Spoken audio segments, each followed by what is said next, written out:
Hey everyone, if you just saw Zootopia 2 and stayed through the credits, which let's be honest, you always should with Disney movies, then you witness what might be the most important 10 seconds in the entire film. That post-credit scene just changed everything we thought we knew about the Zootopia universe, and it is setting up something absolutely massive for Zootopia 3. In today's video, we are doing a dive deep into that scene, breaking down every single detail and explaining exactly why this is such a game changer for the franchise. Let's start by describing exactly what happens in this post-credit scene frame by frame, because every detail matters here. The scene opens in Judy's apartment, a location we are familiar with from the first movie and throughout the franchise. It is quite peaceful, just a normal evening in Zootopia. We see Judy's repaired carrot-shaped recorder sitting on the windowsill. This is that iconic recorder pen from the first movie, the one that has been through so much with her. She has placed it there almost like a memento of everything she's been through. Judy is in the apartment and we see her turn around and walk away from the window. Heading deeper into her home, the camera stays focused on that windowsill, on that carrot recorder, and for a moment everything is still. And then it happens. A bird feather, delicate, unmistakable, floats down from above and lands right next to the recorder. At the exact same moment, a shadow passes across the windowsill, the shadow of something flying, something with wings. The scene ends, cut to black. Now if you are thinking, okay, it is just a feather, what is the big deal? Let me explain why this is absolutely huge.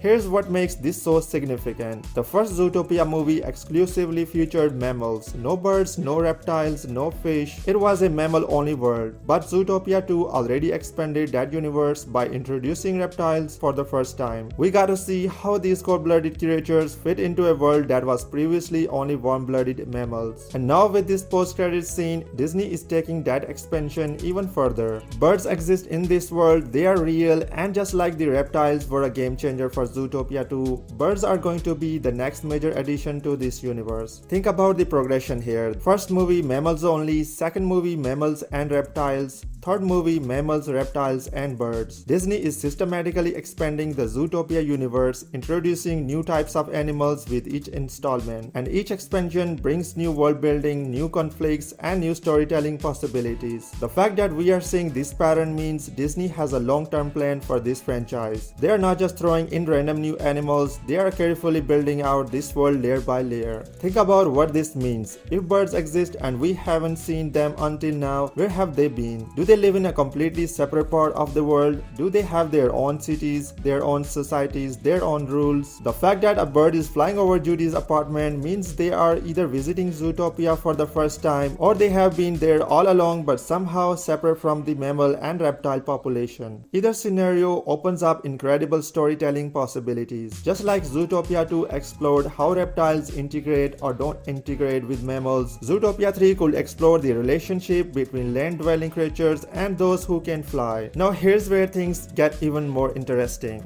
This post-credit scene doesn't exist in isolation. Disney actually set this up earlier in the movie in the most clever way possible. Remember Officer Paul's computer password, the one that Clawhauser sees on the post-it note? When fans decoded it, it read Part 3 is for real and birds are too. Birds are too. Disney literally told us birds were coming and then proved it with this post-credit scene. This isn't an accident. This isn't just a random creative decision made in the editing room. This is a carefully planned setup for Zootopia 3, and Disney has been planting these seeds throughout the entire movie. Let us talk about Officer Paul for a second. His password suggests that he knows birds are real, which means in the world of Zootopia there might be some debate about whether birds actually exist or not. Maybe they are like a conspiracy theory. Maybe most mammals and reptiles in Zootopia have never seen a bird, so they think they are made up or extinct. This adds a whole layer of intrigue. If Paul knows birds are real and he's writing it in his password, he has either seen them himself or he's part of some group that believes in them while others don't. Either way, it sets up a fascinating dynamic for the next movie. So what is Zootopia 3 actually going to be about? Based on this post-credit scene, we can make some educated guesses. First, birds are going to be the central element, just like reptiles were a major addition in Zootopia 2. Birds are going to be the next fundamental expansion of the universe. We are going to meet bird characters, explore bird societies, and probably visit aerial environments we have never seen before. Maybe Judy and Nick are going to investigate why birds are suddenly appearing in Zootopia. Maybe they are going to travel to a bird city in the sky. Maybe there is going to be conflict between the ground-dwelling world and the bird world that our heroes have to resolve. The introduction of birds means we are going to see completely new types of environments. We're talking about sky cities, mountain areas, cloud level architecture designed for flying creatures. The head of animation, Jared Bush, has already teased locations like Outback Island and the Nocturnal District. But with birds in the mix, we could see vertical cities, aerial highways, floating markets, environments that exist in 3 dimensions rather than just on the ground level. Imagine the visual spectacle of thousands of different bird species all living together, from tiny hummingbirds to massive eagles. But beyond the visual spectacle, think about the themes Zootopia has always explored. The first movie was about prejudice and breaking down stereotypes between predators and prey. Zootopia expanded on those themes with the introduction of reptiles, exploring how different types of animals can coexist. Zootopia 3 could explore the division between land and air, between those who are bound to the ground and those who have the freedom of flight. It could tackle themes of accessibility, privilege, and what it means when different groups live in the same world but experience it completely different. Now let us talk about what this post-credit scene tells us about Disney's plans. They didn't have to include this. They could have ended Zootopia 2 without teasing anything, played it safe, wait to see how the movie performed before committing to a third film. But they didn't do that. They included this scene, they included the password Easter egg, they confidently told fans, yes, there is more coming and it is going to be about birds. This tells us that Disney and the creative team, directors Jared Bush and Byron Howard, have a clear vision for where this franchise is going. They are not making this up as they go along. They have a plan and birds are a crucial part of that plan. What is exciting about this is that it shows the Zootopia universe has so much more to explore. This isn't just a trilogy where everything gets wrapped up neatly. This is a world with layers upon layers of potential stories. We started with mammals, then we got reptiles, now we are getting birds. Possibilities are genuinely endless. This post-credit scene isn't just teasing Zootopia 3, it is teasing the future of an entire franchise that could span decades. So there you have it, the Zootopia 2 post-credit scene broken down and analyzed. What seems like a simple 10-second moment is actually massive revelation that continues the pattern of expansion we saw with the introduction of reptiles in this film. Birds are real in Zootopia, they are coming in the next movie, and based on how carefully Disney has set this up, they are going to play a major role in the future of this franchise. The feather, the shadow, Officer Paul's password, it all connects to tell us one thing. Zootopia 3 is going to take us to places we have never been before, literally and figuratively. Now I want to hear from you. What do you think the bird's role will be in Zootopia 3? Do you think they have been separate from mammals and reptiles intentionally? What kind of bird character do you want to see? Drop your theories in the comments below, and if you enjoyed this deep dive, make sure to hit that like button and subscribe for more Zootopia content and Disney animation breakdowns. Thanks for watching and I will see you in the next one.